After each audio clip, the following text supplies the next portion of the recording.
Un 72% de los afiliados a las ISAPRES sufrirán alzas en sus planes.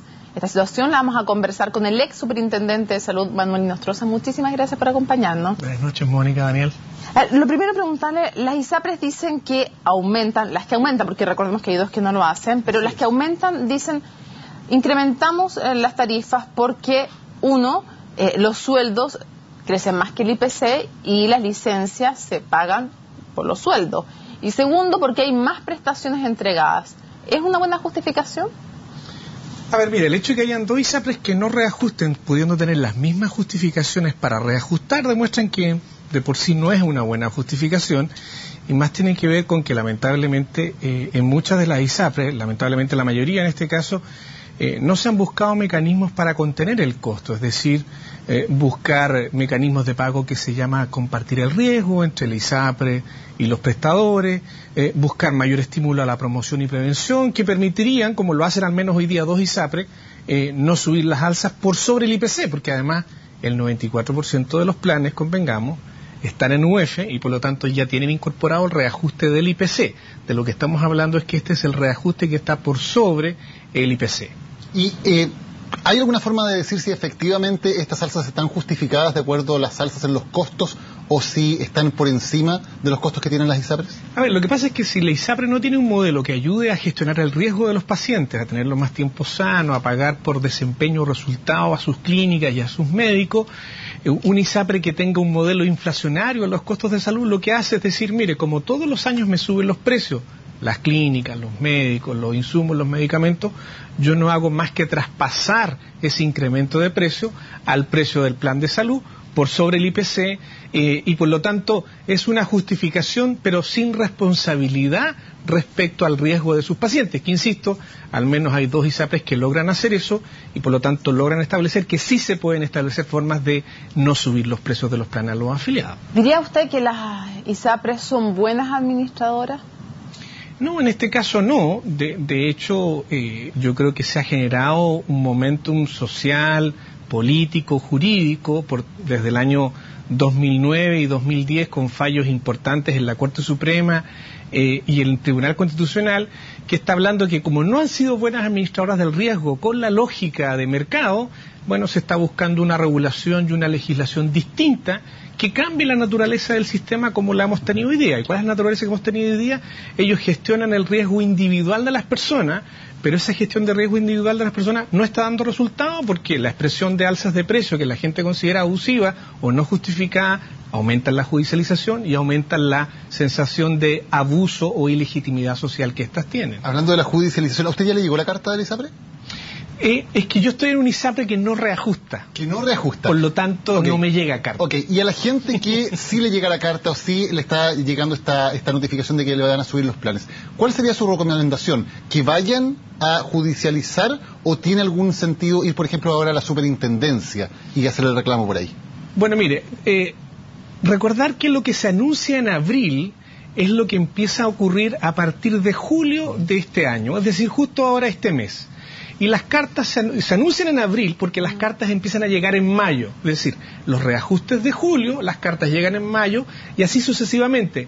Los reajustes de agosto, las cartas ya empiezan a llegar en junio y por lo tanto la gente tiene 90 días desde el momento en que le llega la carta a su domicilio. Ojo aquí, informar al ISAPRE si hay algún cambio de domicilio porque si no la carta va a llegar a un domicilio que ya no está informado, que donde uno ya no vive. Pero si uno ya actualiza la dirección, te va a llegar la carta, tienes 90 días para decidir aceptar el reajuste, cambiarte de plan o, en este caso, en mi opinión, presentar en primera instancia el reclamo a la Superintendencia de Salud. ¿Por qué? Porque la Superintendencia de Salud, aplicando lo que se llama un criterio jurisprudencial, que se estableció a partir del año 2009-2010, después de 4 años ha decidido decir, miren, como ya las Cortes de Justicia están aplicando un criterio de no alzar los precios de los planes, la Superintendencia, aplicando el mismo criterio, no va a alzar el precio de los planes de salud.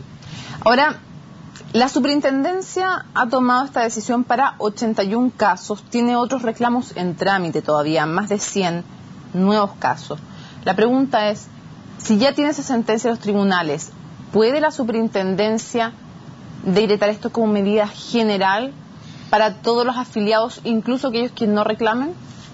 No podría, porque así como las cortes de apelaciones generan también, por mucho que ustedes ven que las cortes de apelaciones han tenido que contratar más personal, armaron sistemas informáticos para establecer lo que se llama fallos en serie, la justicia tanto de los tribunales tradicionales como este tribunal especial que es la Superintendencia de Salud, tienen que fallar caso a caso. No pueden hacer una resolución genérica que en torno a un caso se diga que cualquier alza, aunque no se haya presentado, queda completamente inhabilitada. Por lo tanto, ya sea como lo hizo las Cortes, lo que le queda hacer a la Superintendencia es que mediante cada caso que se presenta individualmente, aplicar la no alza, y por lo tanto eso significa que probablemente lo que podemos tener es que va a haber una sustitución. Si el año pasado hubo 146.000 casos presentados en las Cortes y el nivel de eficiencia de la Superintendencia es igual o mejor, esa cifra se va a repetir o se va a aumentar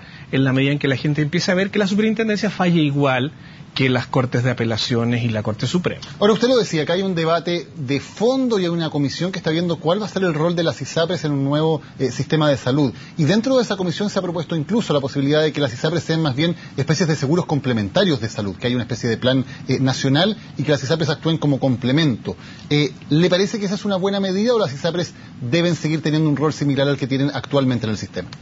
El punto es que como el país está enfrentando diversas reformas, entre ellas una reforma tributaria para financiar una reforma educacional, lo más probable es que en estos 4 años, por una situación económica, sea imposible, junto con hacer una gran reforma educacional, al mismo tiempo hacer una gran reforma de salud.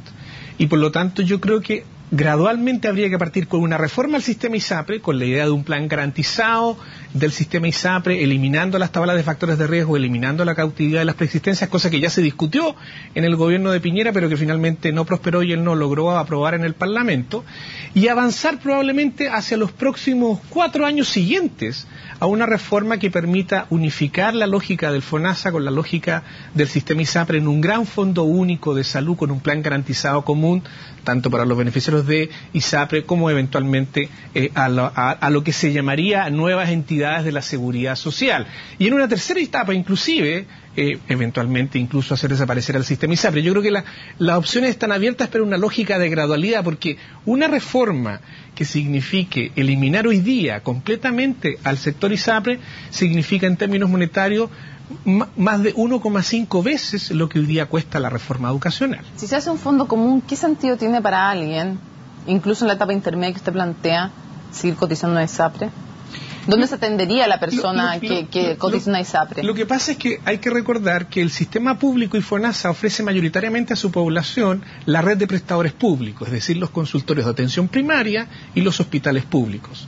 Y a pesar de todos los esfuerzos de gestión y de inversión, va a tomar bastante tiempo. Recordemos que construir el anuncio de $1.000 millones anuales nos va a tomar probablemente 8 años en dejar todos los hospitales a un nivel de excelencia probablemente comparable al de una clínica privada. Entonces, en el intertanto, las personas que hoy día están en el sistema ISAPRE y que eligen el sistema ISAPRE porque quieren acceder a un nivel de prestadores distinto de los que ofrece el sector público, no están en condiciones, en el punto de partida, de que el FONASA le ofrezca esa posibilidad de financiamiento en clínicas privadas. Por lo tanto, en la medida en que el hospital público se asemeja a la calidad de servicios que tienen hoy día los prestadores privados, y eso se va a hacer gradualmente, el día de mañana a futuro puede ser indiferente. Pero hoy día, muchas de las personas que están en ISAPRE probablemente no van a ver en el FONASA la alternativa equivalente al servicio al que acceden llegando a las clínicas, porque recordar que la gente quiere llegar a las clínicas, incluso la gente de FONASA trata de llegar a las clínicas a través de los bonos de libre elección, pero no le gustan las ISAPRES porque discriminan, porque generan selección de riesgo, porque generan cautividad, etcétera.